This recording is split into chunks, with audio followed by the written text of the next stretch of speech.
5 segundinhos. Pronto, começou a gravar. Pessoal, boa tarde. Meu nome é Gustavo, sou presidente do DCE da UFT. Convidei o Ismael Barreto e o Eduardo Campos para conversar com a gente um pouco sobre o PNAES e o papel dele nas universidades públicas.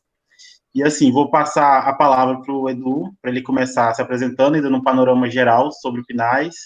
E depois passo para o Ismael também falar um pouco sobre a construção do fórum, as políticas de permanência aqui na UFT e no campus que ele vive, em Miracema e nos demais campos. Então, Eduardo, vou passar para você, tá? Beleza. Então, gente, boa tarde a todas, boa tarde a todos. Sou Eduardo, estou atualmente como diretor de universidades públicas da UNE, né, da União Nacional dos Estudantes. Sou estudante de Economia da UFRJ, da Federal do Rio de Janeiro. Queria primeiro agradecer ao convite, né, e acho que é importante também a gente parabenizar a iniciativa aí do DCE da UFT, do debate sobre o PNAES, sobre o Plano Nacional de Assistência Estudantil, principalmente no período que a gente está vivendo hoje, né? Porque todo debate que a gente faça, principalmente, seja ele ou não no entorno do debate da educação, se passa por um período onde a gente tem dificuldade, inclusive, de conseguir mensurar um pouco do que se tem passado, né? A gente vive hoje essa pandemia do coronavírus, um período nunca antes visto na história, né? Muitas pessoas comparam com a gripe espanhola de 1920, ou seja, 100 anos atrás, algumas gerações que ninguém viveu algo próximo do que a gente tem vivido hoje com essa coisa da pandemia, né, buscando alternativas e, enfim, né, o mundo inteiro, inclusive, se mobilizando no sentido de buscar, através das pesquisas científicas, do desenvolvimento tecnológico, tanto a vacina, né, a imunização para a doença, mas também busca por tratamentos efetivos e formas também de conseguir conter o avanço da doença no país, né. E a gente tem um problema aqui no Brasil, que é o passo que o mundo inteiro se mobiliza nesse sentido, a gente tem um governo federal que, na verdade, vai na contramão de todas as medidas e de tudo que vem sendo apresentado no sentido do combate à pandemia no mundo, né? Um governo que incentiva que as pessoas furarem o isolamento social, e vale lembrar que no Brasil a gente não conseguiu grandes índices de isolamento social, né? O nosso pico de isolamento social foi de 60% agora no período onde vários estados atingiram o lockdown, ainda muito pouco para o que muito menor, um índice muito menor do que diversos países hoje no mundo conseguiram atuar, né, chegar na cerca de 70% para conseguir conter o avanço da doença. Então tem uma dificuldade grande também por falta de financiamento de alguns setores, né, do SUS, principalmente, que é o Sistema Único de Saúde, que é graças a ele hoje, inclusive, que se possibilitou que o país pudesse erguer aí hospitais de campanha, tivesse uma rede articulada, né, no sentido de atendimento à população, mas que, por falta de financiamento, também tem suas debilidades. E é importante a gente, mesmo que seja no movimento estudantil, mas acho que como movimento social, como cidadão, é importante que a gente também se atente e principalmente cobre a responsabilidade em relação a isso.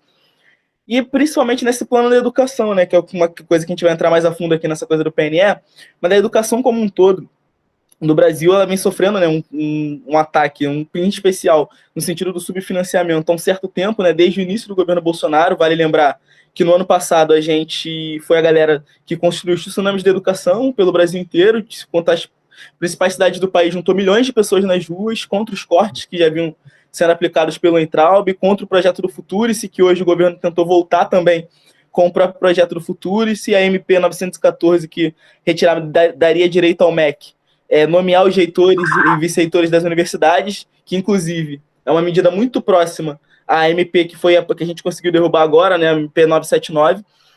Então, enfim, uma série de ataques no coração da pesquisa brasileira, né? Ou seja, hoje o governo Bolsonaro ele ataca, na verdade, o setor que, na nossa opinião, no movimento estudantil, é o setor que mais tem condições de contribuir com a sociedade para que a gente consiga desenvolver, né, formas de conseguir conter o avanço da pandemia do coronavírus aqui no país, que são as universidades públicas. As universidades públicas no Brasil hoje elas são responsáveis por mais de 90% das pesquisas no país. Então, quando o mundo inteiro se mobilizou, né, no sentido de buscar formas, buscar vacina, etc., o tratamento para a Covid-19, no Brasil foi em especial as universidades públicas essa mobilização. Estudantes, inclusive, no sentido de ver diversas universidades, tanto federais quanto estaduais, produzirem EPIs para os profissionais de saúde, para a doação do SUS, no sentido, inclusive, no engajamento nas pesquisas por vacina, né, pela própria vacina do coronavírus e pelo tratamento, por formas, inclusive, de conseguir conter o avanço da doença. E o governo, muito pelo contrário, vai, na verdade, atacando o setor que para nós é fundamental. E que gera para nós também diversas inquietações, mas em especial em relação ao como que a gente pode agora, nesse período, conseguir contribuir também, enquanto estudante, enquanto movimento estudantil.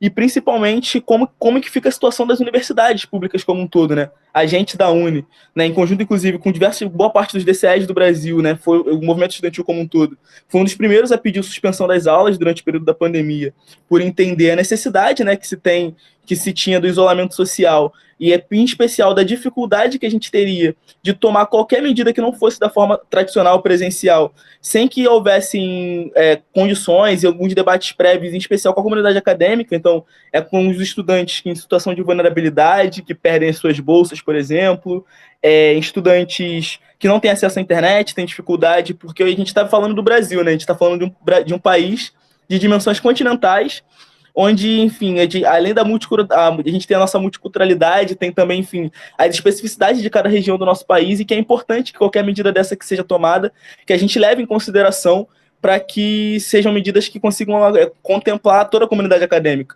E um debate, inclusive, com os professores e técnicos da universidade, né? Porque se para nós, né, que a galera que está acostumada a estudar no ensino presencial, é uma dificuldade muito grande, para os professores, para os profissionais da educação também, né, no sentido de adaptação, uma nova didática, seria uma forma completamente diferente, que num primeiro momento para nós era algo inviável de se colocar hoje, de se colocar no nosso país. E que, na nossa opinião, hoje, né, com o debate que se vem trazendo, vem se fazendo em algumas universidades, é importante que se levem essas políticas em consideração. Mas, em especial, a política de assistência estudantil, né, que eu acho que você ia ter um pouco mais no nosso debate, porque hoje a gente tem um perfil, né, da universidade que mudou bastante. Muitas pessoas, eu, por exemplo, sou a primeira pessoa da minha família a estar na universidade pública.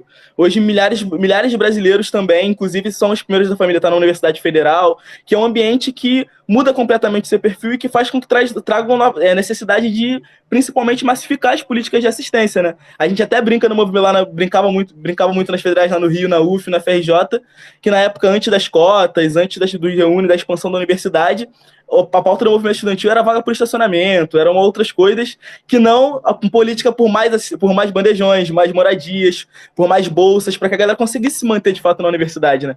Então, com isso, para nós, a vinda do PNE, né, em 2010, ela é fundamental, né, junto com o projeto de expansão das universidades públicas, porque para nós o Plano Nacional de Assistência Estudantil, ele faz com que a gente tenha o mínimo de um programa para que consiga, a partir dele, debater através dessas especificidades. E que ele hoje tem sido duramente atacado, inclusive, pelo governo Bolsonaro, né? A gente conseguiu uma vitória agora no movimento estudantil na semana passada, que foi a derrubada, inclusive, dos cortes do contingenciamento de 40% das verbas do PNAES para as universidades públicas.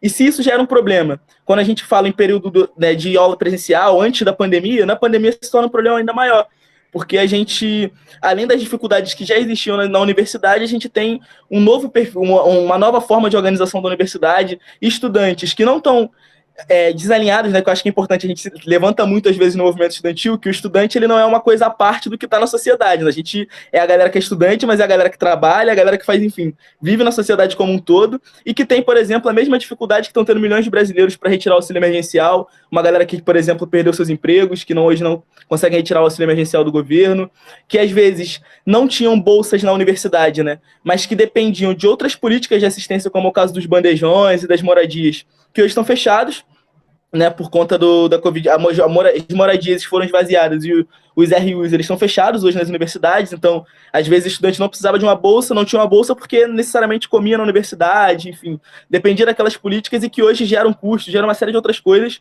que, alinhado ao desemprego e aos problemas do nosso país, tem dificuldade de lidar. E também em relação à questão psicológica também, né, que eu acho que é um debate importante, que, inclusive, uma das políticas de assistência, uma das pautas, né, que se bateu muito no movimento estudantil, tem a ver, dentro da assistência estudantil, tem a ver com a assistência psicológica, né, os SPAs e etc., e que para nós é um debate fundamental agora, se torna cada vez mais fundamental agora no período da pandemia, né, no período de isolamento social, onde a gente acaba buscando esse novo normal e, ao mesmo tempo, a gente acaba buscando novas formas de relação social, novas formas que muitas das vezes geram dúvidas, geram questionamentos que são naturais, são normais, mas que é fundamental que a gente tenha um acompanhamento em relação a isso e que, em especial, né, nesse sentido dos estudantes mães e pais, as estudantes mães, por exemplo, e pais que hoje estão com seus filhos são com seus filhos em casa, por exemplo, que gera outra dificuldade, né? Porque às vezes as crianças, por exemplo, estão tendo agora aula, em alguns estados estão tendo aula à distância. E aí, se pra gente que está no ensino superior já é difícil ter uma aula à distância, imagina para uma criança que está se alfabetizando, que está começando ali a estudar, então, na verdade, requer uma atenção maior dos pais, da mãe, etc., e que isso faz com que tenham dificuldade de lidar também com o conteúdo da universidade. Então, assim, são algumas coisas que são importantes de serem levadas em consideração e que, na prática, para nós, o governo federal hoje, o Bolsonaro, vem muito na contramão nesse sentido, né? Com essa coisa dos cortes que a gente conseguiu derrubar, e em especial de apresentar programas que não apresentam nenhuma saída. Porque, assim, eu acho, inclusive, curioso, né? Porque a gente falou muito e bateu muito nessa tecla do movimento estudantil sobre esse bloqueio dos 40% das verbas do PNAES. Mas vale lembrar que o Brasil hoje está em um orçamento de guerra. Ou seja, na prática, quando o governo bloqueia parte das verbas do Plano Nacional de Assistência Estudantil, não está bloqueando por algo previamente aprovado, como foi o caso da LOA, né, do ano passado, que aprovou que necessitava de que desses 40% tivesse aprovação do Congresso. Porque a própria LOA, inclusive, ela tem condições hoje de ser ignorada de diversas formas por conta da necessidade da emergência do estado de calamidade no nosso país. Então, isso mostra que, na prática, é uma opção política, assim, é uma opção política porque, ao passo que o governo se utiliza do orçamento de guerra para aumentar os seus gastos em outros setores, em especial incentivo à iniciativa privada e etc., na verdade, ele utiliza como desculpa utiliza como prerrogativa, né, algumas leis que, inclusive, o próprio governo, enfim, acaba passando por cima para beneficiar outros setores, né, do capital financeiro e etc. Então, para nós é importante também estar isso no radar, porque isso acaba vindo à tona, inclusive, nesse nosso debate, né, o debate sobre o PNAES e como que a gente pode ampliar ele também, né, que, para finalizar, que eu acho que estou falando bastante também, que eu acho que é importante um pouco nesse sentido, assim, da gente ter isso como norte, como vitória, mas entender que num período de pandemia a gente necessita de mais. Assim, hoje, inclusive, diversas universidades que apresentam, que mostram o intuito de, inclusive, fazer esse debate de forma mais democrática, né? A gente teve, por exemplo, em São Paulo, a USP e a Unicamp, que disponibilizaram, por exemplo, kits tecnológicos, né? Chips, tablets, etc., para os estudantes que não tinham acesso à tecnologia. A UNB abriu uma espécie de auxílio emergencial para os estudantes, né, um novo edital de bolsa, ou seja, algumas universidades se movimentando no sentido de garantir, é claro, com pressão nossa do movimento estudantil, para que se garantam, de fato, o acesso que qualquer decisão que seja tomada, e acho que é importante também deixar claro que a gente do movimento estudantil acha que precisa ser debatido de forma local, então não é porque uma universidade aprovou e outra não. Acho que não existe um modelo certo, né? Eu acho que muito pelo contrário, mas que seja respeitado o acesso universal, que seja respeitada, em especial, né, as condições dos estudantes para que todo mundo tenha de fato acesso e não só, enfim, um cadastro, uma matrícula e que se vire. Acho que muito pelo contrário, né? Precisa ser garantido esse acesso aos estudantes e que para isso, na nossa opinião, a gente vai precisar de mais, né? Porque a gente está vivendo num período mais complexo, não por mais que tenham iniciativas às vezes importantes das universidades, se não tem verba para assistência estudantil, se não tem, enfim, o governo MEC, o governo federal não disponibiliza, a gente acaba ficando com dificuldade até mesmo nos ambientes de maior democracia. Então é importante que a gente, no movimento estudantil também, consiga se unificar os outros setores de educação para pressionar e conseguir fazer com que esse setor tão importante da nossa sociedade, que tem, inclusive, contribuído tanto no combate aí ao coronavírus, possa ter o financiamento necessário para a gente conseguir sair dessa. Em pouco tempo, eu acho que você tocou em tantos pontos. Obrigado pela fala, Eduardo. E eu acho que vale voltar, depois quem não conseguiu assistir ao vivo, voltar e rever, porque a centralidade da assistência estudantil para a gente, né, aqui no Tocantins, e eu acho que essa impressão que você passou também, é de que, de fato, essa foi uma iniciativa que necessita de consolidação, e que ainda não foi consolidada. A gente, por exemplo, aqui na UFT, eu fico pensando, são 10 eixos do PNAES, a gente atende 5, 4, por aí, chutando por baixo, né? Sim. E são 5, né, Ismael? Ainda bem que me corrigiu. Porque a complexidade da inserção desse aluno na universidade pública, e há de se dizer que a universidade é pública justamente porque ela abraça toda a complexidade da sociedade, não é um mero, como é que eu posso dizer, sem ofender, e já ofendendo, um diploma que é comprado, é uma inserção social muito grande, né? E quando, eu até falo isso nas reuniões, quando eu estou com o Kerler, quando eu estou com as outras reitorias, eles veem sempre o aluno como um número, porque esse aluno ele traz uma carga histórica muito grande. A família de onde ele veio, a condição socioeconômica, tanto que a análise socioeconômica que a gente tem aqui, ela é válida durante 2 anos, porque a vulnerabilidade, que é um conceito que tem que ser discutido mais sobre os alunos, ela não aparece quando esse aluno ganha um emprego. Por exemplo, eu vou botar como, por exemplo, quando eu vim para Palmas, por exemplo, eu vim da cidade do interior, quando eu vim para cá, eu vim com emprego, e já tinha solicitado auxílio, eu sabia que os tempos não eram bons, porque a qualquer momento eu podia perder. E assim foi. Fui demitido. Durante a pandemia também, meu contrato foi suspenso. E se não fosse a Bolsa, a possibilidade de evasão era muito grande. Isso acontece com muitos alunos. Muitos alunos que vêm do interior chegam nos cursos de outras cidades e acham que não se identificaram com o curso, mas, na verdade, tendo uma jornada exaustiva para chegar nas faculdades, não tem uma habitação. E tudo isso para a gente é uma condição não meritocrática, mas de sobrevivência, né? Não há, eu sempre falo isso, não há de se fazer pesquisa sem antes a pessoa ter se alimentado. Um pesquisador, um cientista não pesquisa de barriga vazia, não pesquisa no alento, né? Enfim, são várias questões que eu acho que a gente tem que colocar aqui. Eu queria só a termos de didática para quem for ver depois, dar uma pesquisada no decreto 7234, que é o decreto do PNAES.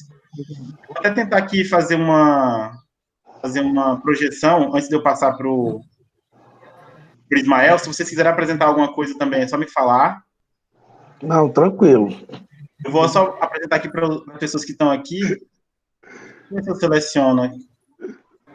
O decreto, para a gente dar uma vislumbrada dos objetivos do PNAES quando ele foi criado. E o que a gente ainda tem por conquistar ainda, né? Todo mundo vendo? Assim. Sim. Aqui, porque é muito pequena a letra. Enfim, esse decreto ele saiu em 2010, ou seja, é muito recente. Ele vai decretar os seus objetivos aqui: democratizar as condições de permanência dos jovens na educação superior federal, ou seja, é uma política de inclusão.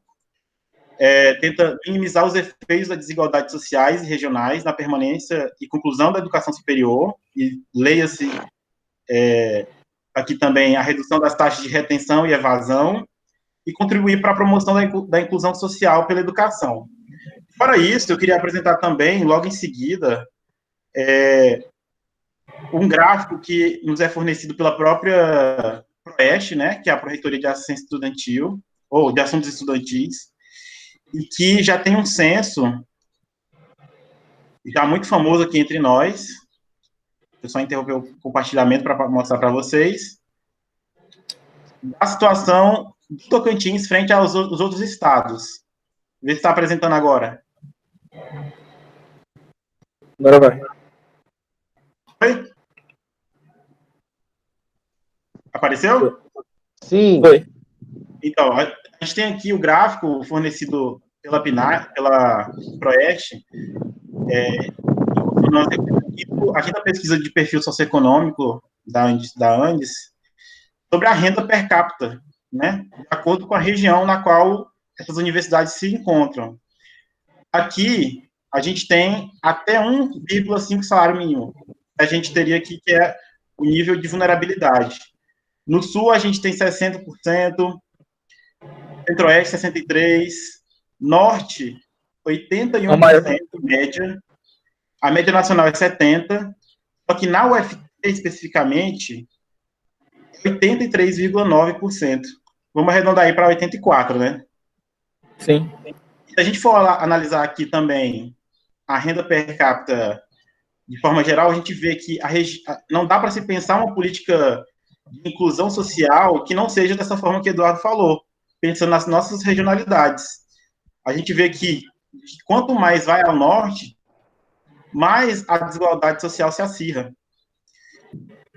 E eu bato muito na tecla de que a UFT tenta fazer, vou até tirar aqui, tenta fazer um debate de querer acompanhar as maiores discussões sobre inserção de tecnologia, ensino mediado por tecnologias, ensino à distância, sendo que a gente não está levando em consideração a nossa realidade, desigualdade social.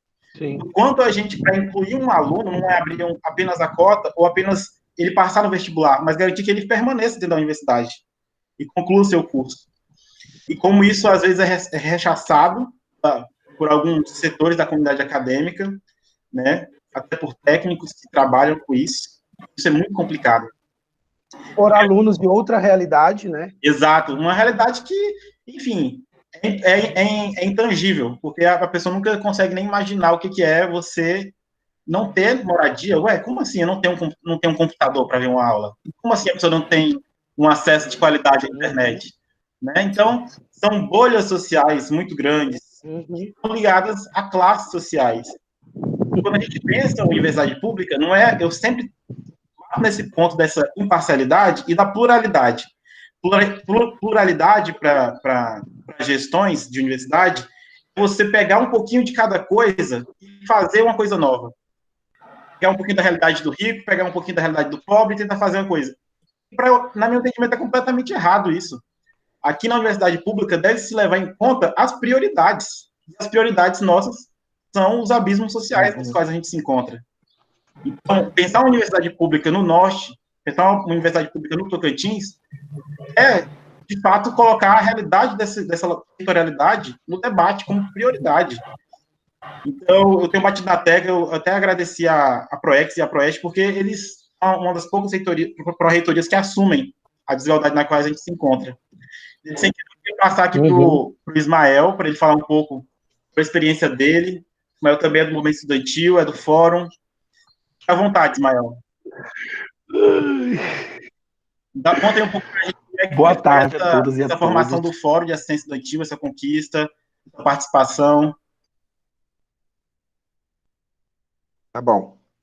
Bora lá, então. Boa tarde a todas e a todos. Eu me chamo Ismael Barreto, sou acadêmico do curso de Educação Física aqui do estado do Tocantins, do curso da UFT, né? Sou do campus aqui de Miracema. Faço parte hoje do Fórum Estudantil enquanto delegado e faço parte também do movimento de casas dos estudantes, né? Faço parte da Secretaria Nacional. Então, esse debate sobre o PNAES no movimento de casas, ele é muito ativo. E eu, particularmente, eu fui ter um contato mais com o PNAES a partir da minha inserção no movimento de casas, né? Mas a minha história com o PNAES, ela veio a partir do meu processo de vinda para a universidade, porque eu fiz o Enem e vim estudar em Miracema. Vim estudar em Miracema contando que o meu pai ia me ajudar, né? Cheguei aqui, meu pai só falou assim, tu não quis ir embora? Tu não é viado? Então te vira.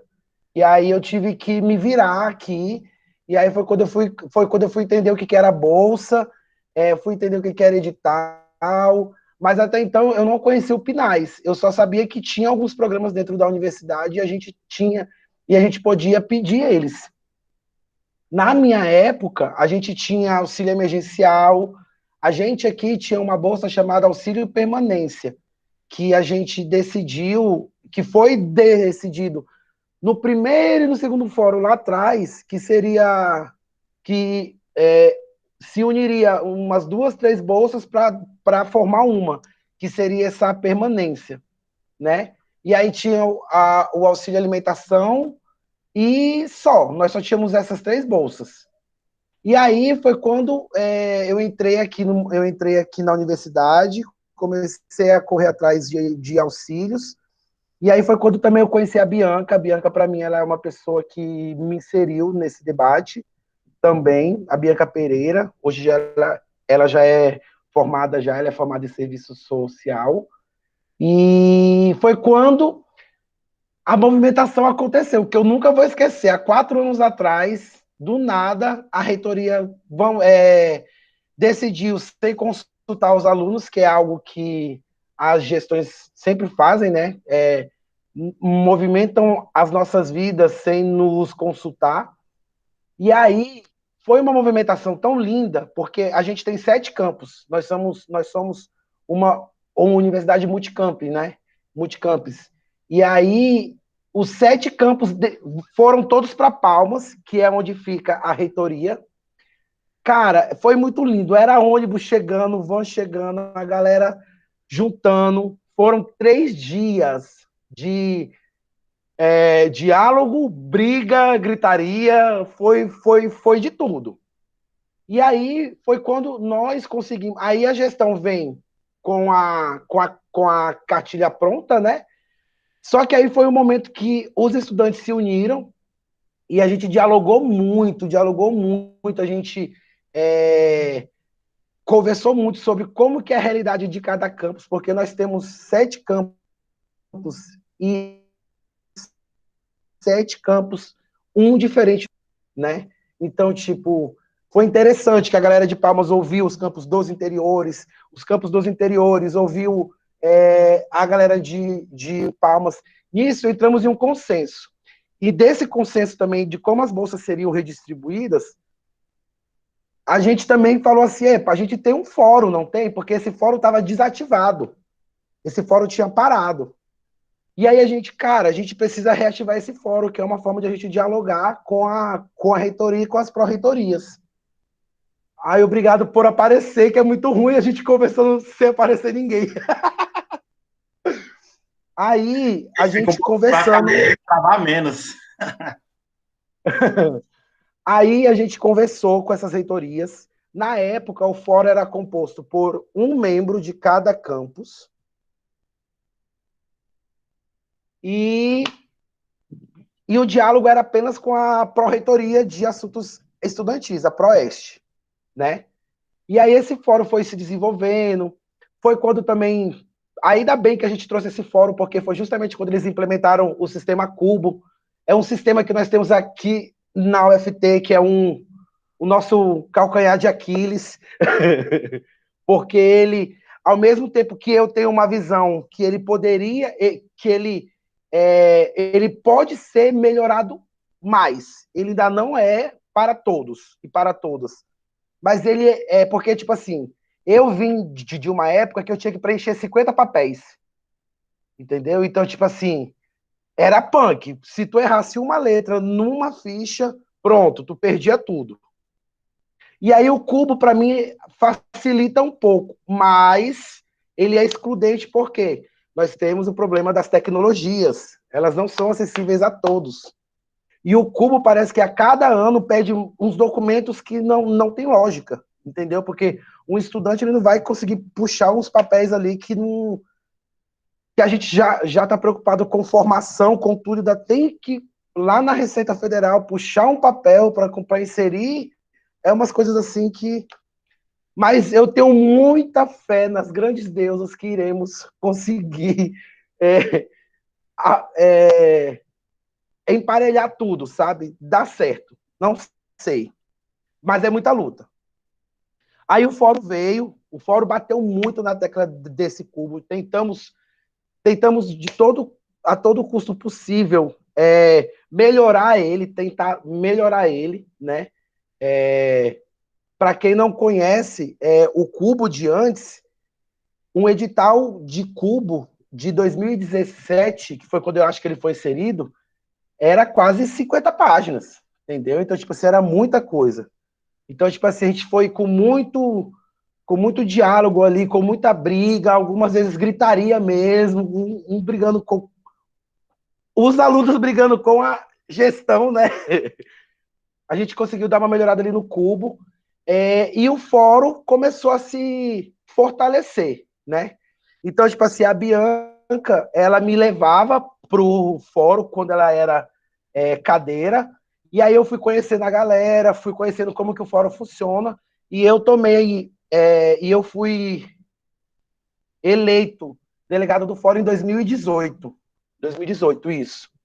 Aí foi quando também eu já trouxe uma galera junto comigo, né? Porque eu acho que é uma coisa que eu aprendi, que a gente tem que fazer a base, que é pra gente não sair e a galera ficar perdida, então eu trago o povo junto.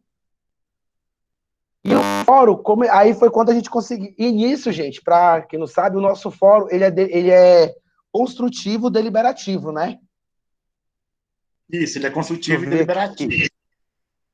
Isso, que ele não era antigamente. A gente foi conquistando isso também com o tempo, né? E é uma coisa que a galera, quando a gente comenta do fórum para as outras representações estudantis, para as outras universidades, a galera, tipo, fala, gente, como é que vocês conseguiram isso, né? Eu também tenho, a gente tem que entender que a gente também é uma universidade nova, né? A gente consegue dialogar ainda entre os campos, com a gestão, né? Então, tipo, mas o fórum, ele é muito importante porque a gente consegue ver o que está acontecendo na universidade. A gente conseguiu tipo, o caixa, né? A gente falou assim, ó, a gente quer ver o que está acontecendo com o dinheiro, para onde esse dinheiro está indo. Aí foi quando os estudantes tomaram a frente, né? E aquela velha história, eles nunca estão esperando que a gente vai conseguir entender. Gente, eu tive que aprender tudo isso daí, LOA, PNAES, eu nunca imaginei. Mas é importante. O que a gente precisa também ficar gravado aqui nessa conversa nossa é que os estudantes precisam entender que o PNAES, ele é como se a gente estivesse estudando as nossas disciplinas também no curso, e o PNAES tem que estar junto. Porque se você é um estudante de um auxílio para viver e para se manter na universidade, você tem que entender o que está acontecendo na universidade. Não é só chegar, pedir o auxílio, receber o dinheiro e pronto, né? A gente tem que entender isso. E o fórum estudantil é isso. É um lugar onde nós, estudantes, conseguimos sentar com a gestão. E antigamente era só a Proeste. Hoje a gente consegue sentar com todas as pró-reitorias, que de alguma forma, minimamente, com a Proeste, que precisam dos estudantes. A gente consegue sentar com a reitoria, né, com a vice-reitoria. Então, tipo assim, todo mundo fala que é um ganho muito grande nosso enquanto UFT, as outras universidades, né? E o fórum é isso. O fórum é um lugar que hoje nós temos em torno de 18 alunos que representam cada campus, né? Parece que são 2 alunos por campus, são 3. São 2. E o DCE agora, que o DCE foi inserido no ano passado. E aí a gente vai discutir, vai entender a realidade de cada campus, vai ver como que a gente consegue organizar todo esse recurso. E é um lugar também que a gente tem que a gente cresce, porque é a gestão, às vezes a favor da gente, às vezes não, então a gente tem que sempre estar ali dialogando muito, dando os diálogos entre nós. E aí o fórum é isso. Eu acho que eu falei, né? Tudo o que precisava. Acho que foi ótimo, foi perfeito. Eu acho que, só para amarrar a tua fala, Ismael, com a fala do Eduardo, e com a que eu tinha falado antes, eu queria pontuar uma série de coisas aqui, bem rapidamente, aí eu queria que vocês comentassem em relação a isso. Tanto você quanto o Eduardo. A minha impressão, assim que eu fui inserido no fórum, né, é de que o recurso do PNAES, ele é insuficiente para a nossa realidade, né? O recurso do PNAES, ele é passado, o Fórum da Ciência Estudantil, ele é um lugar onde os estudantes são inseridos para deliberar o que vai ser feito, que é prioridade, com aquele recurso, né? E, desse modo, muitas vezes as prioridades são tantas, moradia, alimentação, apoio psicológico, né?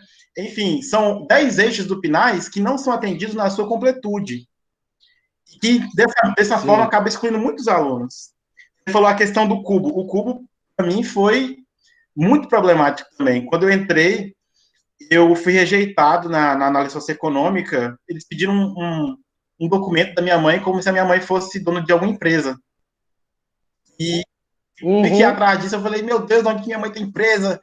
E, e tipo assim, não salva os arquivos que você manda, tudo vai para o lixo. E o que eu vejo disso? O cubo é uma tentativa de baratear a assistência. Por quê? O correto é que tivessem mais assistentes sociais para fazer um atendimento frente a frente com as pessoas. Porque aquela objetividade do que não sabe o que é cubo é a central única de bolsas. É um sistema eletrônico onde você faz um levantamento de dados, né, muito grande. Eu acho, sim, é necessário fazer um levantamento de dados, até mesmo para evitar certas burlações, né? Alguém burlar o sistema, alguém que não necessariamente necessidades. Mas, conforme eu apresentei para vocês aquele gráfico, se nós sabemos que 83,9% dos estudantes vão se encaixar na vulnerabilidade socioeconômica, por que não já abrir de primeira essas pessoas e ao longo do curso ir fazendo esse recolhimento, esses dados, né? Se já é comprovado Sim. que são 84% de alunos que são vulneráveis, para que essa burocracia toda, né? A pesquisa já faz essa mensuração, né? Então a gente vê que é uma forma de rolar mais, né? Vamos dizer assim. Obviamente, ao longo do tempo, o PNAES ele tem um crescimento, mas esse crescimento ele nunca acompanhou as desigualdades do jeito que elas eram, né? É claro que a gente tem aqui na Proeste uma técnica que é que eu chamo que é a técnica da migalha, que você vai fazendo a estratificação de quão mais vulnerável você é. Então, níveis de vulnerabilidade. Você passa daquele um salário mínimo e meio, que já é um nível vulnerável, até 0,5 salário mínimos, para poder definir o nível de prioridade. Então, é muito complicado. E toda vez são editais novos. Nunca a pessoa... Sempre você tem que atualizar, sempre você tem que ir lá solicitar. Eu mesmo perdi o moradia porque não atualizei, né? Fiquei só com o apoio pedagógico. E, enfim, é uma crueldade, porque o estudante, como o Ismael falou, tem 1000 preocupações. E essa tinha que ser menos uma preocupação. E, assim, o nosso entendimento é que quanto mais alunos entram na UFT, nas universidades em geral, todo ano entram pessoas. E cada vez mais amplia-se a necessidade de ter uma inclusão social. E acaba que as pessoas que entraram no ano anterior já não podem receber, porque entraram mais pessoas mais vulneráveis ainda. Então, é uma coisa que é para rir para não chorar, de tão complicado, né? Então, e como que isso está anexado à política do governo? Mesmo nos governos anteriores a esse desgoverno, havia uma dificuldade. Eu até converso com a Bianca em relação a isso, como mesmo numa época que a gente pode chamar de próspera, nem era tanto assim, né? Vamos ser sinceros, ainda assim tinha que ter um embate muito forte para os estudantes se imporem nesses espaços. Agora, então, com o governo que despreza, é completamente triste a situação que a gente se coloca, porque a força que a gente tem de exigir frente à reitoria acaba virando uma barganha também da universidade com o MEC. E pela primeira vez isso aconteceu, de um orçamento ser dividido em 2 plataformas, para que pudesse, tipo assim, o recurso já é insuficiente, você divide pela metade e vê se a pessoa se vira com aquele 60%. Se a pessoa não morrer, aí você dá o resto. Isso é cruel. Isso é fascista. Você pega uma pessoa que já está na condição tão humilhada, que já saiu de condições pensando que vai melhorar de vida, e fazer esse jogo é também adoecer mentalmente as pessoas. Aqui estava agora o Juvão é da Casa do Estudante aqui de Palmas, que é a Casa do Estudante do Estado. Uhum. A gente estava conversando sobre isso, né? De como que os poderes instituídos, desde muito tempo, não dão nenhuma importância para quem é vulnerável. E nunca vão dar tanta importância. Vai ser sempre nesse sentido de minimizar, que nem está no PNAES, minimizar as desigualdades, minimizar. Esse minimizar, ele sempre é medíocre. Ele nunca é uma resolução de fato do problema. Enfim, eu queria deixar aberto aí para vocês comentarem em relação a isso, né? Que o Maloeri, gerente, ele já falou, ele é do GTIQ, também de políticas indígenas da UFT, e sempre bate na tecla do cubo de como que é completamente irracional incluir povos tradicionais e populações originárias num sistema digital, sendo que não tem como casar, né, essa inclusão digital. Então, vou deixar aí para vocês comentarem. Teve uma época, porque assim, quando eu vim para cá, por acaso, eu não tinha contato com meu pai, porque meu pai falou, vai embora, foi embora e, tipo, vai. E aí eles queriam que eu inserisse o documento do meu pai. E eu falava assim, eu não tenho contato com meu pai. Eu fui ter contato com meu pai depois de 2 anos comigo aqui. E eu falando lá, pai, eu preciso que o senhor mande o documento, porque eu tenho que colocar que eu tenho um pai. E ele não queria, não. E aí eu falava, gente, eu vou ficar sem bolsa por conta de um papel. Então, tipo assim, cara, o cubo é que nem eu falo, eu tenho meus dois lados, assim, né? Mas ele, de fato, ele ainda precisa ser melhorado muito, né? Eu não sei se a gente. Porque isso que o Gustavo falou é fato.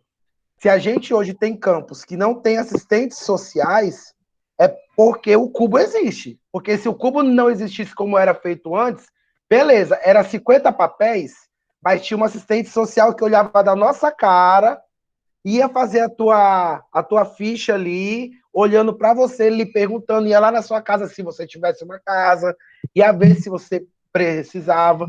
E aí, a partir do momento que eu tenho um cubo, que era uma coisa que a gente questionava muito, que antes por acaso, se a gente tem 7 campos, se 4 campos não tivesse assistente, esses documentos iam para Palmas, aonde tinha, para a galera de lá que não conhece a realidade nossa.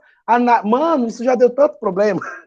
Isso já deu problema demais, né? Porque é aquela velha história. Eu acho que o mais importante é que a galera entenda que ainda mais agora, é preciso ocupar os espaços, entendeu? Porque senão, essa galera vai só consumir a gente, saca?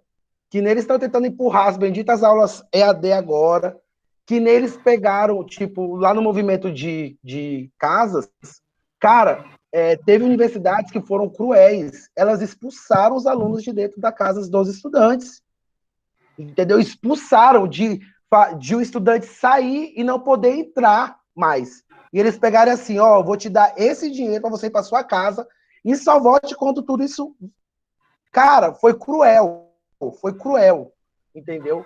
Então, tipo assim, a gente tem que estar sempre muito atento. Eu também tenho eu também penso muito sobre a questão da gente lutar pelos espaços físicos, né? Porque esse dinheiro também hoje eu falo que eu não tenho, a minha luta hoje é por espaço físico, um RU, uma casa do estudante ou uma moradia estudantil, porque a gente não tem segurança, né? Em relação a esse dinheiro. Tanto que ano passado a gente teve aquele golpe, né? Cortaram lá, cara, todo mundo surtou, o movimento. O fórum, eu acho que ano passado, com esse corte, foi o nosso ano mais estressante, porque tinha que se mobilizar, tinha que se reunir com gestão, tinha que falar para a galera que, tipo, cara, só eu sei o que eu passei de tentar ajudar o povo a fazer o cubo, e eu falar assim, olha, eu tô te ajudando, mas eu não sei se tu vai ter dinheiro. Sabe? Cara, isso era horrível, isso era horrível. Então, tipo assim, a luta é diária. A luta, ainda mais agora. Ainda mais agora, porque, cara, é desgastante. Todo dia é um baque novo. Dá um dinheiro, tira daqui, corta ali, vai para. Cara, isso é surreal. A gente está vivendo uma coisa surreal.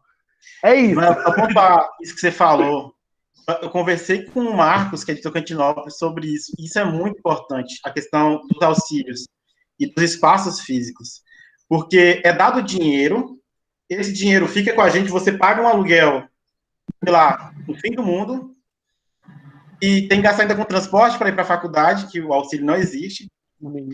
E, posteriormente, não há uma garantia, caso seja cortado, de como é que você vai fazer. Por exemplo, tendo as casas dos estudantes, os espaços físicos construídos nesse momento, não teria nem que se falar de mandar as pessoas de volta para casa. Porque quem não tem casa para voltar? Quem vive uma realidade completamente vulnerável e que não tem para onde ir, né? Essa casa do estudante, e eu cada vez mais essa visão também de que essa política de conceder bolsa é uma política neoliberal, porque você tira um dinheiro do governo, o dinheiro que é devido de imposto, você não constrói patrimônio para os estudantes, para a posteridade, ou seja, depois que eu sair daqui, não vai ter uma casa estudante para quem vem depois de mim. Vai ter um dinheiro que não é certo, não é garantido. tendo uma casa estudante com vários quartos, enfim, você tem uma quantidade de vagas, uma possibilidade de inclusão muito maior. A mesma coisa com a RU. E, assim, quando a gente fala isso para eles, é surreal. Nossa, não, isso é uma utopia, não sei o quê. Mas construir uma reitoria nova com painéis solares de 5 andares para a nova gestão, para a gestão IS, para os prédios administrativos irem, isso é fácil de conseguir. Eu fico pensando, se o recurso do Pinhais não é suficiente, por que a universidade, que conseguiu também listar outras obras com recurso próprio, não se atenta para a realidade dos estudantes, que é prioridade? Se solidariza transferindo recurso. Há realmente toda essa burocracia. Quando eu falei isso numa reunião de campus, não, você tem que entender que uma verba é de custeio, outra verba é de não sei o quê. Ele sempre vem com essa. Porque, na verdade, a gente sabe que dentro das classes há interesses. Sim. A gente tem que impor o nosso interesse, porque nós somos a maioria. A maioria, e não somente por isso, porque a gente tem uma necessidade real. Né? Enquanto os professores estão com seus salários concursados, bonitinho, no seu ar-condicionado todo dia, planejando, a gente está pegando chão aqui, eu vou falar da minha idade, que é pegando ônibus, vindo da 1230 Sul, entendeu? Pegando trampo, né? Trabalhando o dia inteiro para ir para a aula, a pessoa chegar na sua cara e dizer que é mais fácil você fazer um EAD, sendo que a pessoa está lutando para continuar indo no espaço físico. E a mesma coisa eu falo dessa última alternativa que falaram, que eu acho também que é problemática, a concessão de um auxílio ao acesso. Porque, além de não ser sustentável, você dar um tablet para cada pessoa vou falar assim, essa geração que está na universidade agora, e os outros, quando passarem, né? A gente tem que entender que o patrimônio comum público, ele serve para isso, para que essa rotatividade continue permanecendo, mais acesso seja feito. Então, tem uma crítica muito grande a essa expansão, que tem um caráter progressista, mas, na verdade, é uma expansão completamente irresponsável das universidades, né? Esse acesso é fácil de conceder. Se você tem um celular, dá para você fazer medicina pelo videoaula, né?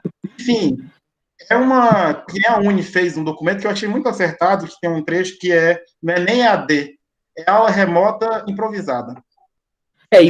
E é importante colocar que seria o período de pandemia também, né? Porque a gente, assim, já pegando um gancho também um pouco nesse debate que vocês falaram, que eu acho que é interessante também nessa coisa dos espaços físicos, que existe um debate nosso que a gente faz hoje no movimento estudantil também, sobre, primeiro, né, um pouco de como as universidades têm se adaptado nesse período, e principalmente quais que são os legados que isso pode deixar também, que eu acho que são importantes. Porque se para nós é importante que se avance, por exemplo, no sentido de construção de mais laboratórios e etc., no sentido de ampliar a capacidade de pesquisa agora no período da pandemia, que isso sirva de legado para que quando a gente passe por esse período, as universidades continuem com essas estruturas. E isso serve também para assistência estudantil, acho que essa coisa da assistência estudantil estruturante, né? Porque a gente, né, em especial na parte de universidades públicas, né, o debate sobre assistência estudantil estruturante é importante. Porque hoje a gente está passando, por exemplo, na disputa, né, com o governo federal, com o MEC, sobre essa coisa da intervenção das universidades federais, né? Inclusive, derrubamos agora a MP 979, voltou, né, ela foi devolvida pelo Senado, mas que na prática permitia, né, com que o ministro da Educação indicasse os reitores e algumas vice-reitorias também. E isso faz com que as políticas da reitoria possam mudar, possam ser voláteis. Então, políticas como a Bolsa, né, a partir do momento que entra o interventor ele vai mudar essa política de bolsas e fazer com que dificultar o acesso dos estudantes. É um debate, então, para nós é importante essa coisa da assistência estudantil estruturante, né? E eu acho que é um debate que não só na pandemia, mas é um debate que se faz como um todo. Porque mostra um pouco dessa coisa do descaso, né? Que o Dr. Gustavo falou antes, um pouco do descaso dos governos como um todo, no sentido da política de assistência estudantil. Porque a prova disso é que o Pinhais, ele é um decreto. O Pinhais, ele não é uma lei, ele é um decreto, ou seja, algo tão estruturante, tão essencial para o funcionamento da universidade, para o pleno desenvolvimento dos estudantes, para o pleno desenvolvimento da comunidade acadêmica, é um decreto, não é uma lei, né? Então, acho que isso, enfim, isso mostra um pouco da fragilidade e da necessidade que a gente tem, enquanto movimento estudantil, movimento social, levantar essas questões, em especial, defender aí com unhas e dentes, porque com o mínimo tá difícil, sem ele, então, a gente não tem condições, perspectiva, né? Então, acho que é importante a gente levantar esse debate mesmo, defender com unhas e dentes e trazer perspectivas, que eu acho que também não... Às vezes, eu sinto um pouco, né, que a gente fica um pouco recuado nas possibilidades. A gente, que eu falo, às vezes, no movimento social como um todo, nas possibilidades, né? Às vezes, podemos pensar aqui em coisas utópicas, mas que não têm condições de ser realizadas. Mas acho que o nosso papel é um pouco desse mesmo, assim, a gente, enquanto movimento social, é pensar em quais seriam as melhores condições. E aí, a partir daí, não vamos brigar para que seja feito o máximo, mas acho que é importante também a gente, enquanto movimento estudantil, enquanto movimento social, manter essa coisa do sonho aceso, né? Dizer, olha, a universidade ideal para nós é essa. Isso aí nós não temos ela, nós temos que brigar para se aproximar ao máximo disso, para que você tenha condições de, enfim, desenvolver a universidade de forma plena e também desenvolver, né, a nossa capacidade enquanto estudante, enquanto, enfim, professores, técnicos também, membros da comunidade acadêmica. Eduardo, isso que você falou é muito importante, eu vou falar rapidamente antes de passar para o Ismael falar novamente, antes que eu esqueça. Olha, eu vou esquecer, acho que eu esqueci já, brincadeira. Mas, assim, a gente estava falando de um espaço de formação de profissionais que vão estar ocupando a sociedade. Ou seja, essas pessoas, elas estão passando por um processo de formação. Ninguém está aqui simplesmente pedindo um auxílio para não passar fome. Não é isso. A gente está pedindo condições básicas que estão garantidas no direito constitucional para que a gente tenha condições de ser um profissional de qualidade. Porque o que comprovou até agora, mesmo que seja uma utopia que a gente fala dessas condições, o pouco que a gente avançou, essa luta que o Ismael falou do fórum e tudo mais, a gente já tem indícios reais do impacto disso na formação dos alunos. Dados da Proeste indicam, eu vou até colocar na descrição do vídeo para quem quiser ver depois, porque senão eu vou ficar toda hora apresentando coisa aqui, e o desempenho acadêmico de alunos que recebem, alunos vulneráveis, que recebem os auxílios, moradia, alimentação, ou seja, tem o básico para a sobrevivência, o desempenho deles acima dos que não têm. Ou seja, a gente está apontando o óbvio.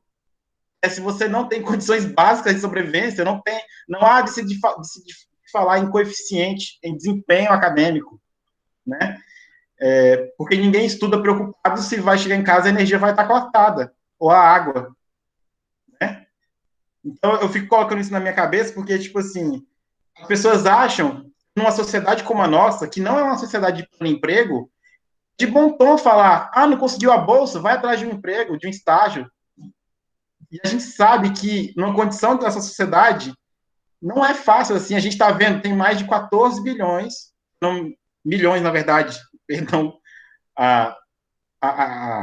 o exagero, que também é didático, porque 14 milhões não é pouca coisa, né? Desempregados. Isso considerando alguns fatores apenas. A gente não está considerando as pessoas que trabalham informal, no final do mês recebe de forma variada, ou seja, a gente não vive numa sociedade igual para cobrar que as pessoas tenham um desempenho excelente. Eu vi até um vídeo desses dias da Rita Von Hunt falando sobre uma fala de que meritocrática, tipo assim, uma sociedade de 9, sejam 10. Gente, não, a gente está numa sociedade de 0,2, de 1, a gente consegue um 4, tá ótimo. É um avanço enorme. O tanto de ciência que é produzido aqui na UFT e nas universidades, o tanto que esses estudantes persistem nos seus ensinos, mesmo em condições que não são as ideais. Então, não há de se falar que não há um esforço dos estudantes, sendo aqui juízes, pedagogos, professores. Os que vieram antes fizeram com muito menos, mas deixaram um legado da reivindicação, que é isso que eles queriam para os filhos deles. Hoje a gente está aqui, fazendo o mesmo pelos nossos. E quando a gente reivindica, somos taxados de ideológicos, de políticos, quando a gente está reivindicando apenas os nossos direitos. Então é complicado demais. Eu acho que não podemos desanimar de forma alguma. E há uma tentativa sistêmica, tanto das administrações das universidades, quanto, e eu falo de forma geral, não especificamente da UFT, e isso eu tenho acompanhado até contigo, né, Eduardo, lá no grupo do DCES, há uma tendência das universidades a acatar todas as medidas do MEC sem discussão com os alunos. Eles querem passar a boiada, como diz o Salles, né? E a gente sempre está se impondo, né? Na última reunião, a gente teve que se enfiar numa reunião de debate do EAD com plaquinhas, mesmo com as condições precárias de falar, porque a conexão era péssima. Então, a gente vai se impondo e vai conquistando esses espaços. E eu acho que é isso que dá de despertar nos demais alunos. Eu tenho aqui um índice que a participação estudantil na UFT é de 6%, dados de 2019. 6%, e olha a balbúrdia que a gente consegue fazer, segurar os nossos direitos. Imagine se a gente tivesse mais engajamento. Sim, concordo. Não, eu acho que você falou o que precisar, conseguiu. Gente, eu tô me mexendo aqui um pouco, a minha cachorra chegou aqui e ela quer carinho, então eu tô conversando e dando carinho. É, mas, cara, eu acho que mais do que nunca, como eu falei, a gente precisa unir as forças, a gente precisa entender o que acontece nas nossas universidades. Eu tive a chance de conhecer várias pessoas de várias universidades aí, de conhecer como que funciona os seus programas, como que funciona. Tanto que a gente aqui, a gente só é atendido por 5. Tem universidades que são atendidas pelos 10 programas, só que aí fica aqueles recursos picados, né? Então, tipo assim, e isso é muito necessário. Todo mundo que me conhece sabe que eu ainda continuarei batendo na tecla dos espaços físicos, porque é algo que a gente consegue manter, né? Eu, particularmente, quem me conhece mais próximo sabe que teve uma época aqui em Miracema que eu também perdi a bolsa, passei 3 meses sem auxílio, tive que morar de favor na casa de uma pessoa que eu conhecia aqui na cidade. E se eu não morasse aqui em Miracema, se eu morasse em Palmas, que a cidade é bem maior, que lá é cada um por si e se vira.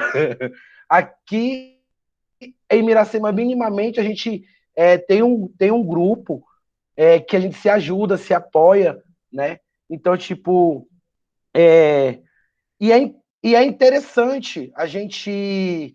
Nós estamos agora em um processo de estruturação do regimento do fórum, né? Se as outras universidades se interessarem, quando a gente finalizar, a gente passa ele. Eu acho que é imprescindível.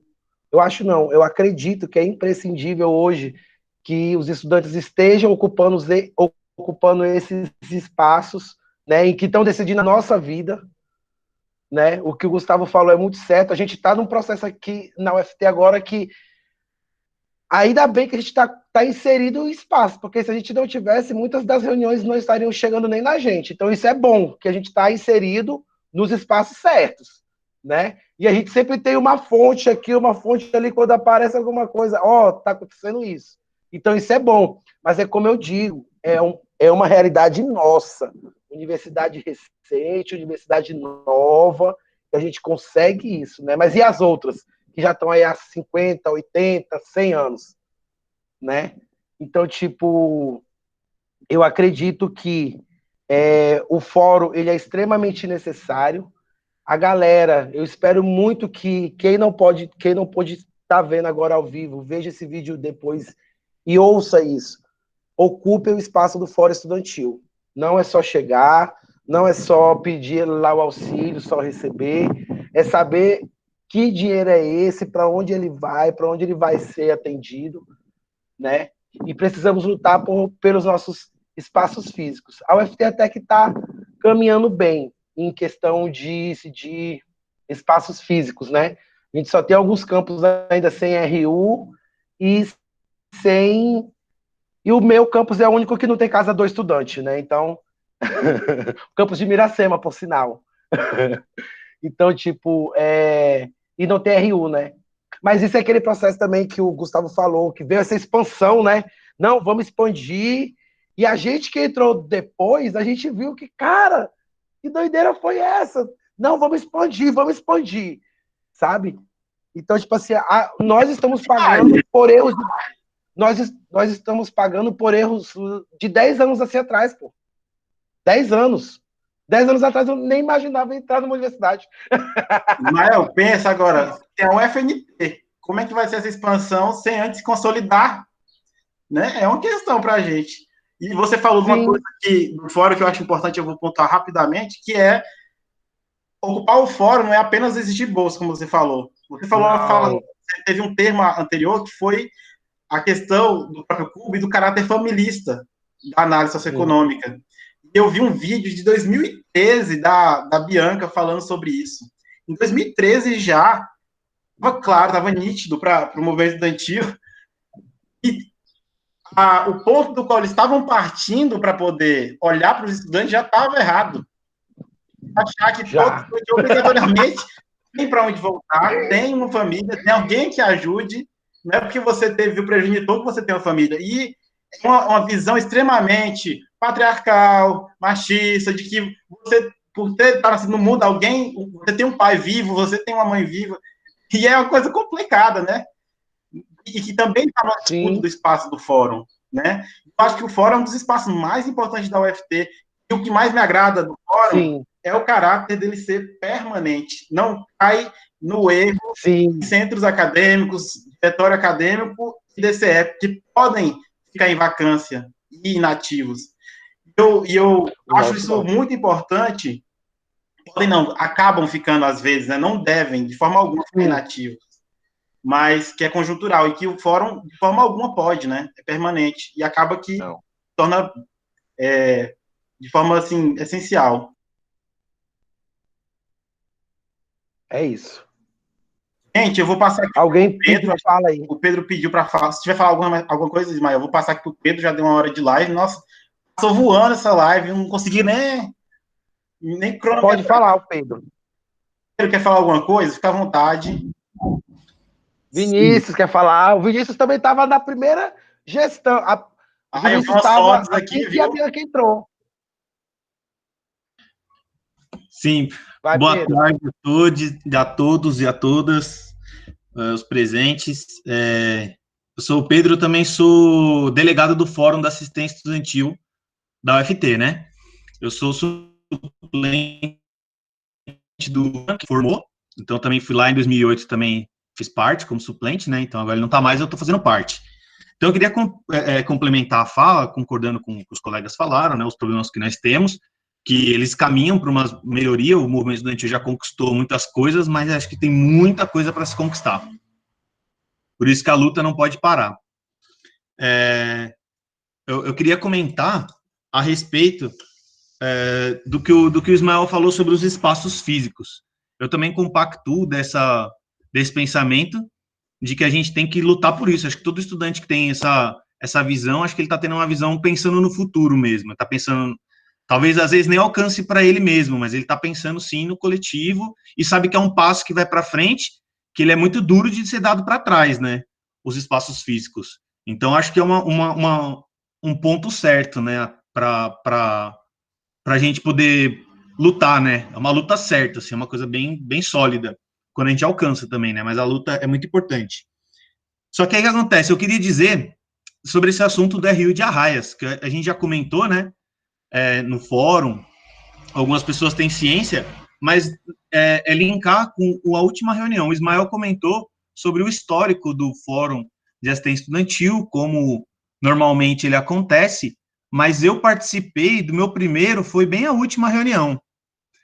E quando se falavam sobre mostrar a realidade dos campos, eu vim munido desse espírito, de mostrar a realidade do campus, né? Como representante do campus de Arraias, que é do interior. Mas não aconteceu expor os problemas dos campos. O que aconteceu, no meu entendimento, foi que a gente foi lá para assistir o pró-reitor falar. Ele é um cara que ele é aberto ao diálogo, sim, acho que todo mundo concorda. Aconteceu, mas só que eu achei um pouco diferente do que eu imaginava que eu ia encontrar. Eu achei que ia encontrar um debate, eu achei que íamos expor os nossos flagelos, que são muitos, não são poucos, e o fórum é um ótimo momento para a gente expor isso tudo, as dificuldades dos campos. E não aconteceu. E foi colocado que o campus de Arraias estava tendo a possibilidade de ter o RU. Só que não é um RU de espaço físico. Aqui é o ponto que eu quero comentar. O formato que foi proposto é de acordo que não ser cozinhado, não ter uma cozinha da UFT, não ter um espaço, vai ser utilizado só para distribuição de marmita. Então, quando foi colocada essa situação, eu acho que não é a mesma coisa que a gente luta por um RU físico, sabe? Porque é um contrato. Ele é uma coisa que, se rasgado, se cair café, se amanhã for não querer mais dar continuidade, a UFT perde tudo, não ficou nada, não fica nenhum legado desse contrato, sabe? Então, aí fica o pró-reitor, ele acabou pressionando a gente, tem pressionado em relação de decidir entre esse formato e formato nenhum. Então, o que a gente sempre fala precisa mesmo ter uma cozinha aqui dentro, funcionários e tal, para que seja uma coisa que ande para frente e não ande mais para trás. Então, isso confunde muito o campo, sabe? Então, a minha fala seria mais ou menos para falar isso, e para dizer que, assim, quando fala assim, assistência estudantil, aqui estou falando do campus, né, exatamente, a princípio. A gente tem uma assistente social que todo mundo no campus concorda, todos os alunos concordam que ela mais atrapalha do que ajuda. Então, nós temos um sério problema. Um grave problema, que já foi para a ouvidoria, que já teve muito problema de aluno que não recebe auxílio, não consegue alcançar esses problemas todos que o Cubo impõe, mas às vezes por problemas mesmo que parece que foi com assistente. Não foi um problema, às vezes, burocrático. Então, estou linkando... Oi? Vou ter que interromper rapidamente, só para dar tchau aqui para o Eduardo. Ele vai ter que sair agora. Você falar uma fala antes de você ir, falar com o pessoal. Eu acho que foi muito rico, acho que você pode voltar várias vezes, quando você quiser, para a gente conversar sobre, aprofundar mais, a gente tem muita coisa em comum. À vontade. Então, gente, primeiro pedir desculpa aí, porque eu não vou conseguir ficar até tarde, porque, inclusive, a gente, com essa coisa das reuniões online, né, a gente acaba ficando em vários lugares ao mesmo tempo. E aí já deixar o convite, inclusive, que eu vou estar participando de um debate que vai acontecer agora na página da UE, né, da União Estadual dos Estudantes, lá do Rio de Janeiro, sobre essa coisa das cotas, do racismo e da fraude de cotas que vem acontecendo agora no último período. Então, que é um debate importante, inclusive, né, para a gente das universidades públicas. Tem alguns questionamentos, inclusive, acho que de norte a sul do país, em relação ao problema da fraude de cotas, as comissões de aferição e tudo mais. Então, a gente vai trocar uma ideia dessa lá na página da UE do Rio.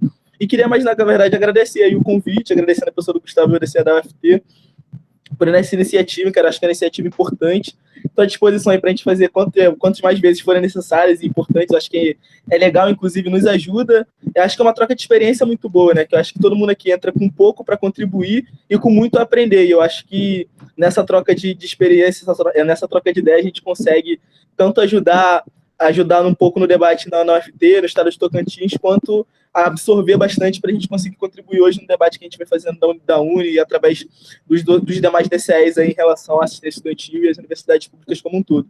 Então, agradecer e dizer que estamos à disposição sempre que a gente puder aí fazer mais outros bons bate-papos como esse aí. Obrigado, Edu. Valeu mesmo. Até a próxima. Obrigado, Pedro. Foi muito bom. Pedro, fica à vontade. Perdão pela forma brusca de interrupção, mas fica à vontade. Falar da sua realidade de Arraias. Bom, entre nós aqui, a gente já conversou sobre esse assunto, acho que eu já abri, faria alguma questão, talvez, dessa troca de experiência, mas entre nós não deixa de ressaltar. O que eu queria concluir, tá ligado? Já tava terminando a fala, o que eu queria concluir do que eu quero dizer, do problema da RU, com o problema do Fórum da Assistência Estudantil, com a assistência estudantil do campus, é que me parece que o problema é um pouco maior, sabe? Eu fico com a sensação, é muito doído, é muito difícil ter que ficar quieto, não poder falar de que tem coisa atrás dos panos, por debaixo dos panos, que parece que tem muita coisa envolvida.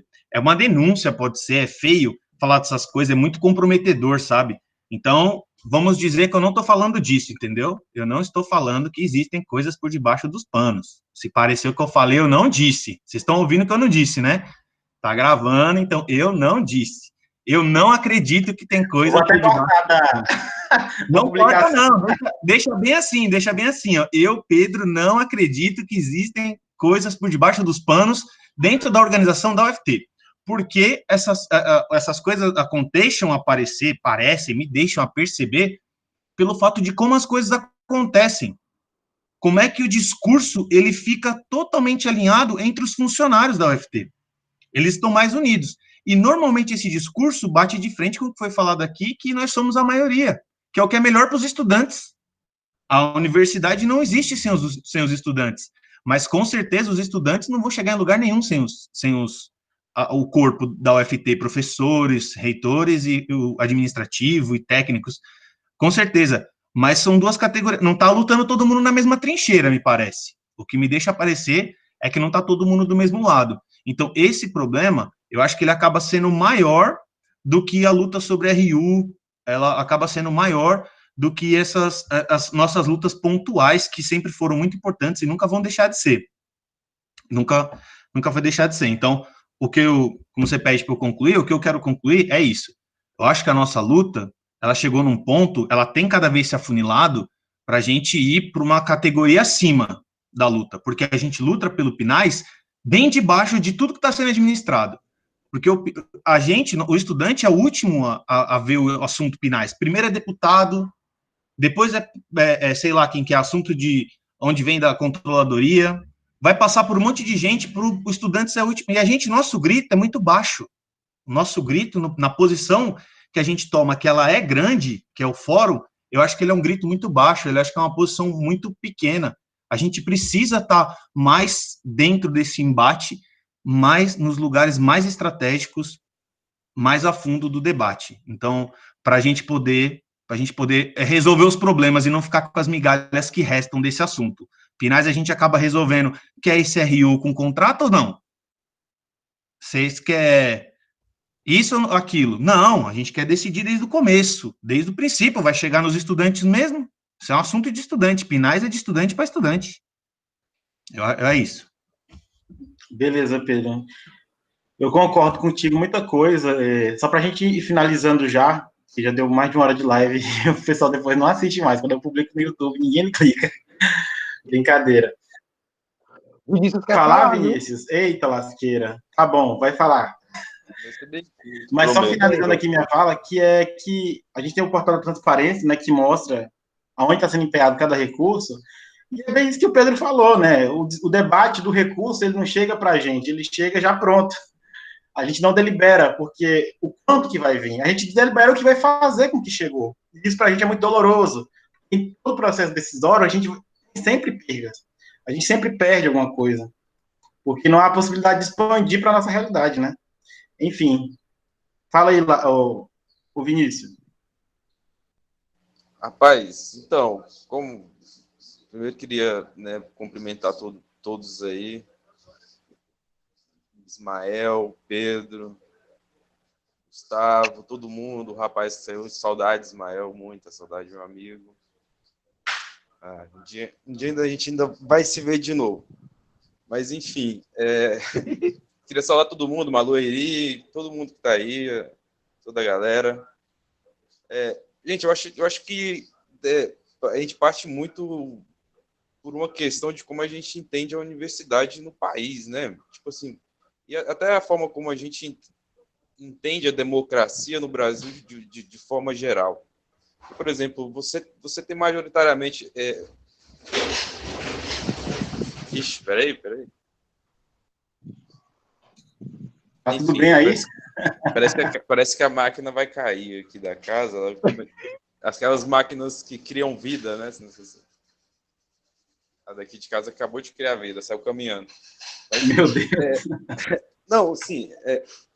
Mas como a gente enxerga, voltando à questão da universidade, como a gente enxerga a universidade no país, né? Vocês estavam falando aí sobre a questão de para quem que a universidade é feita, né? No Brasil, a universidade ela já foi criada para que não fosse direcionada a gente. Nós, né? Aí o Mel falou 10 anos atrás, a gente funcionava assim, desde a concepção da ideia de universidade no Brasil, ele já vem ali da USP, que é a primeira universidade, né? Acho que até antes da USP nós não tínhamos universidades, a gente tinha centros de ensino superior, se não me falha a memória, mas nada de padrão universidade. A própria USP já começou com o vestibular aberto, mas você tinha que saber falar francês, né? Então, aí daí você tira, como você vai, como é que um vestibular pode ser aberto mas é só para quem sabe falar francês? Então, já é uma política, a universidade não é direcionada para quem vem da classe trabalhadora, né? Para quem vem da classe dos interiores, dos rincões, como é nosso caso, de comunidades rurais pequenas, né? Os trabalhadores do campo, de forma geral. Então, a universidade ela não foi pensada para isso. Então, você parte da premissa de que o próprio PNAES em si, ele já nasce com essa intenção de ser algo transitório, por exemplo. O PNAES em si é um decreto, então ele já nasce no sentido de que em algum momento a gente vai retirar o PNAES de vocês a qualquer momento. Então você tem um PNAES sendo usado a todo momento como uma arma de persuasão. Barganha, né? Exatamente. Então, tipo assim, tudo dentro da universidade é nesse sentido. E acaba que a gente acaba internalizando isso de tal forma e assim, deixando um pouco a desejar, até no sentido do aguerrimento de cobrar as nossas pautas. Sabe? No sentido de você se inteirar, de fato, do que acontece dentro da universidade, os trâmites burocráticos da universidade. Né? Você não tem como ser aluno sem entender hoje, por exemplo, de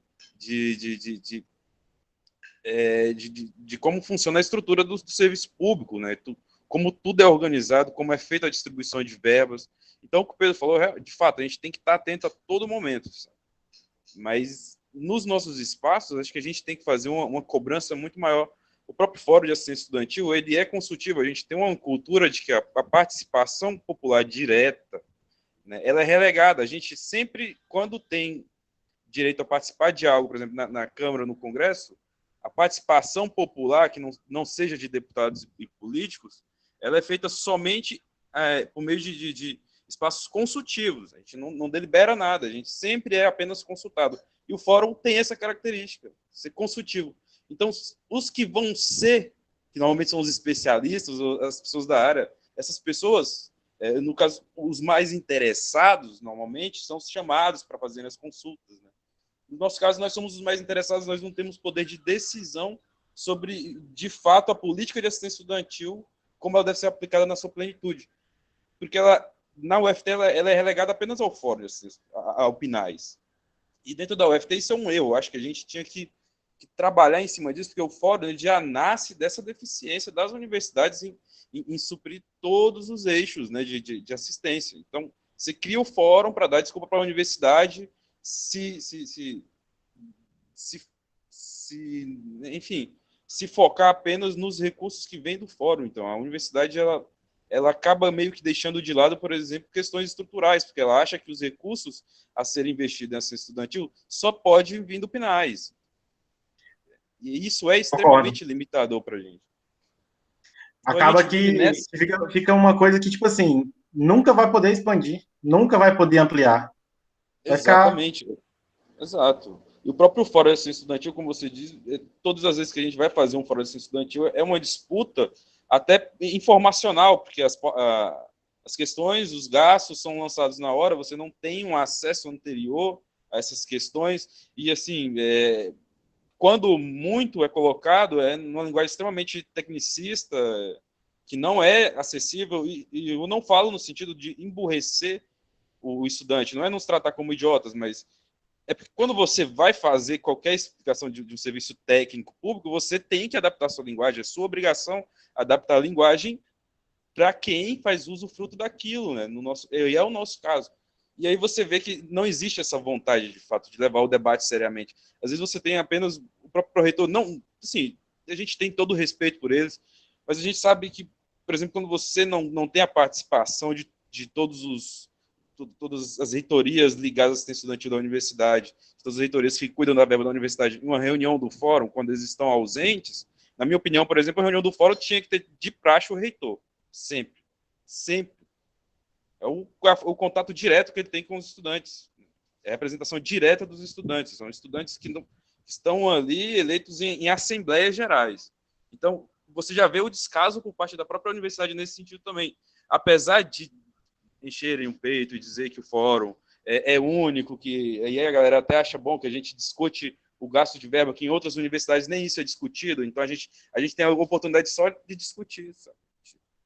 Ou seja, eu acho tão ruim quanto não discutir, já que eu só posso falar sobre, mas eu não posso dizer concretamente onde eu quero que aquela verba vá. Eu estou sempre sujeito a interpretações de reitorias. a interpretação de reitorias na hora de se criar o Cubo. O Cubo é uma ideia dos estudantes para melhorar o acesso do estudante, já que não tinha assistência social. E aí o Cubo hoje é usado como modelo de gestão de documentação, inclusive para ser exportado para outros campos. E aí o que vai acontecer? Não se contrata mais assistente social. Então, aqui a nossa criação quando ela não é, como a gente não tem poder decisório, as nossas ideias elas são modificadas ao prazer de quem tem o direito de legislar sobre elas. Entende? Não adianta você colocar suas ideias se elas não são atendidas na totalidade, se elas são sempre subvertidas à vontade de terceiros e de pessoas que inclusive pessoas não ligadas à área de ciência estudantil. As próprias assistentes sociais, eu queria destacar, elas têm pouquíssima participação no processo de elaboração, inclusive dos editais. E o acompanhamento que elas fazem e é uma realidade em todo o setor de assistência social do país. Toda assistência social é precarizada. A assistência social no Brasil inteiro é precarizada. Dentro da universidade também é precarizada. As assistentes sociais, elas não dispõem de recursos mínimos para trabalhar. Então, assim, cobrar estruturalmente um avanço muito maior do que o que a gente cobra hoje, sabe? Eu queria só pontuar, esqueci até o nome que o negócio escreve isso, sobre a centralidade de que o fórum é um espaço importante, sim, mas é necessário que a gente ocupe outros espaços de liberação de recursos dentro da universidade. Por exemplo, eu vejo hoje a discussão do PDI, né, que está acontecendo, só que título de exemplo, onde está sendo definido as prioridades da UFT para os próximos 5 anos. E o mote da prioridade do novo PDI é inovação e novas modalidades de ensino. Uma coisa desse gênero aí, desse quetai. E parece que se omite uma urgência que a gente está colocando aqui, que é uma urgência colocada pelo fórum há muito tempo, pelos centros acadêmicos, diretórios, enfim, o que eu contei anteriormente, que o investimento no aluno é o que dá o retorno acadêmico, o retorno de desempenho, o retorno de ciência. E o que está se colocando para mim, esse desenhar, é um investimento, um traçado de objetivo voltado para as classes dos professores, técnicos, enfim. Porque ali a gente está apontando que a prioridade nesse momento é inovar em metodologia de ensino. E eu não estou dizendo que metodologia de ensino não deve ser, enfim, discutida, enfim, colocada em questão para os professores. Mas meu questionamento é realmente essa a prioridade para a UFT e para os estudantes? Né? A gente está colocando aqui várias vezes que o recurso não é suficiente, tem muito aluno que está de fora e precisa do mesmo jeito, né? Para de se falar em expansão sem ter política de assistência estudantil concretizada. E se a UFT tem um interesse real de resolver esse problema, os seus esforços deveriam estar sendo direcionados para ele, porque a gente já tem comprovado, mesmo que de forma precária, os dados indicam que a solução é investimento no aluno, né? Um investimento que há toda essa burocracia, toda essa dificuldade para a gente poder convencer de que, pelo amor de Deus, a gente precisa de condições básicas, né? E como você falou, parece que a universidade ela foi construída, parece não, historicamente a universidade ela foi construída para elites, e ao longo do tempo a gente foi conseguindo alguns avanços, né? Então, assim, só para a gente não estender muito, que já está chegando às 2 horas, deixar o Ismael falar mais alguma coisa para a gente finalizar, porque a gente combinou 1 hora, porque eu delimitei que depois disso cada um tinha mais coisas para fazer também. Ismael, fica à vontade, Ismael, finaliza, qualquer coisa a gente abre de novo para o Vinícius falar alguma coisa, e aí a gente finaliza, tá bom?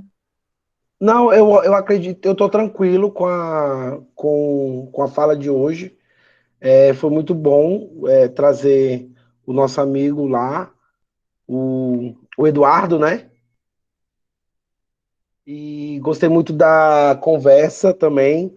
Gostei muito que os meninos vieram aí, porque são outros delegados. O Vinícius já foi delegado de Arraias, hoje ele está em Palmas, então ele também esteve em 2 momentos, né, dessa construção assim desse fórum. O Pedro também trouxe o histórico dele, né? Mas eu acho que de todas essas falas, eu acho que é como eu venho pensando o movimento estudantil. Eu acho que o que a gente precisa fazer na UFT é uma base. Eu acho que toda universidade precisa disso. Porque o que eu vejo muito é que as pessoas entram, lutam, fazem, vão embora, mas não deixam nada. Ó, nós já fizemos isso aqui, entendeu? Porque, por acaso, eu entrei praticamente junto com a Lia. A Lia já foi uma delegada do fórum representando a Raias. Cara, a Lia fez coisa para um caramba lá, entendeu? Então, tipo assim, por isso que o importante da gente fazer a base, trazer a galera, para a galera entender o que é o fórum, para a gente ocupar mais espaços. Eu falo, eu como experiência própria, eu acredito que a gente está conseguindo ocupar muitos espaços que a gente antes não conseguia. Beleza. Às vezes é como fala, é como até o Pedro falou. Ah, tem vezes que parece que a causa já está ganha, né? Por parte deles. Não, porque eu acredito que se a gente se une, abre esse diálogo, principalmente consegue juntar os 7 campos, cara, a gente conseguiu isso há 4 anos atrás, entendeu? Quando os 7 campos desceram para Palmas e entramos lá naquele debate lá. Então, eu acho que o movimento ele é necessário. A gente, enquanto representações, tem que estar fazendo esse movimento também, trazendo a galera, entendeu? E o movimento de base ele tem que ser feito, sabe? Ainda não perdi nenhuma disputa. Pois é. Então, a gente tem que. Ai, gente, o ego, né, gente? Pelo amor de Deus. A gente tem que entender todo esse ciclo, né? Que o movimento dentro, mais uma vez eu digo, dentro dessa universidade que é nova ainda, né? Em que a gente consegue minimamente, que para mim nem é minimamente mais, mas a gente já consegue se inserir, né? E, cara, é isso. Pensar o Pinais, entender o Pinais, ocupar esses espaços enquanto fórum, porque uma coisa que você falou que é interessante que é isso, ele é permanente, tanto que a gente pediu e foi realizado o fórum online, né? Por mais que deu todo aquele como é online, a gente não tem a coisa do contato, né? Então a gente não consegue direcionar muito.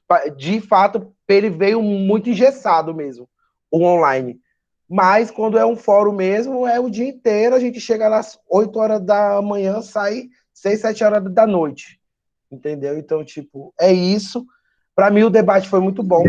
E eu acho, Ismael, eu acho que isso que a gente está apontando é que a universidade ela faz parte da sociedade e a gente aprende a lutar dentro da universidade. E eu acho que o fórum, ele acho que ensinou também muito para mim que esse debate lá fora tem que continuar, porque uma coisa puxa a outra, né? E esse link os alunos às vezes não conseguem se engajar. Ele, às vezes quer saber apenas que está garantido ou não essa bolsa, tá garantiu ou não garantiu. E aí apontar os culpados. Foi a reitoria, foi o delegado, enfim, nunca investigar a fundo o que realmente está destinando ali, o que vai ser realmente decisivo para a gente. Se colocar a gente em sinuca de bico, como é que fica? Nós temos um exemplo muito, muito importante assim do fórum. O fórum de 2018, a gente fez um levantamento mesmo de todo um problema que estava acontecendo dentro das coordenações, entendeu? De exclusão de aluno, de perseguição, desse problema todinho. Conseguimos levar a vice-reitora para uma reunião do fórum, entendeu? E a partir disso a gente conseguiu que tivesse aqueles cursos de capacitação, eu não sei nem se a palavra é essa ainda, que usa, que todas as coordenações foram para Palmas, passaram o quê? 3, 4 dias, 5 dias se atualizando de como esses alunos, de como esse funcionamento da universidade. Então, são coisas que a gente... cara, a utopia tem que existir sim, a gente tem que abraçar esse sonho e é diária a luta, saca? É diária. Eu acredito muito nisso. E é isso, eu acho que a minha fala Foi muito, muito bom mesmo. Hoje, eu gostei, eu estava precisando falar, eu estava bem nervoso, mas foi muito bom. A presença de todos, de todas, agora só tem meninos aqui, mas tinha mais gente mais cedo, e foi muito bom. Gente, é isso. O vídeo ficar upável, que eu vou editar ele ainda e fazer o upload. Obrigado, Ismael. Foi essencial a sua participação, né? A gente tem que ter isso também, né? Reconhecer quem veio antes da gente e fez um trabalho também de base. Vou deixar aqui aberto para quem quiser falar alguma coisa antes da gente finalizar. E aí já deixo o meu tchau também de todo mundo. Queria só lembrar aqui rapidão para o Ismael sobre também a postura que a gente adota, né, Ismael? A galera acha que as coisas estão perdidas, mas eu acho. E assim, vocês já viram minhas discussões em outros espaços, gente, as coisas não estão perdidas, elas estão como sempre estiveram, saca? Só que agora só estão mais evidentes. Então a gente, eu tô assim, tô ficando muito, às vezes você acorda muito animado, mas aí quando você já vê que o próprio estudante já acorda com um discurso um pouco mais derrotista, saca? Pô, dá uma brochada, sabe? Assim, nós temos a obrigação de sermos ponta de lança.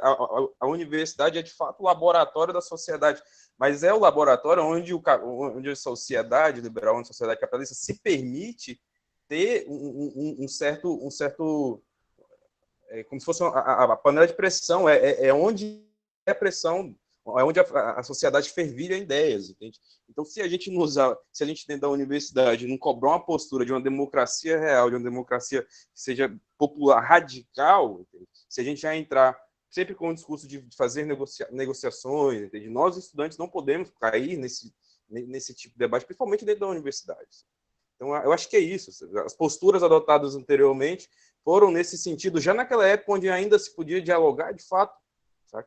Naquela época podia se dialogar, as posturas eram firmes. Por que agora que a gente está sem qualquer tipo de diálogo, a gente vai adotar posturas conciliadoras? Agora que a postura tem que radicalizar mais ainda.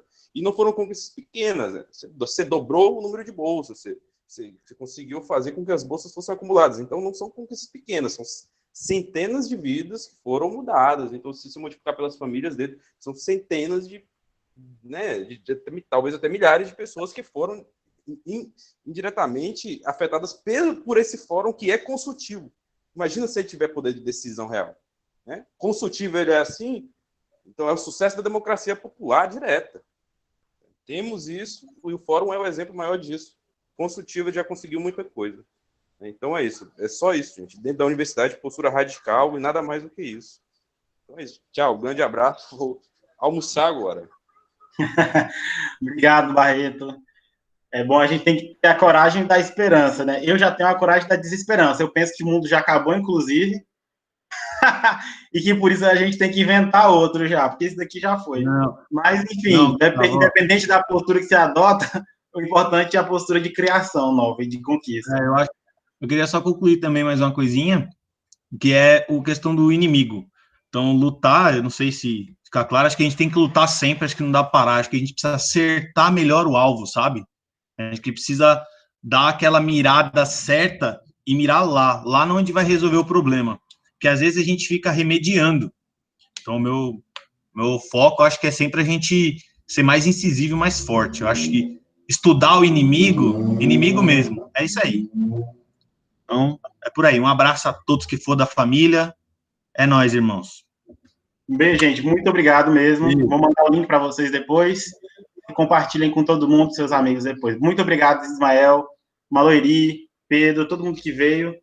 E é isso. Um abraço, gente. Abraço. Tchau. Tchau, Ismael.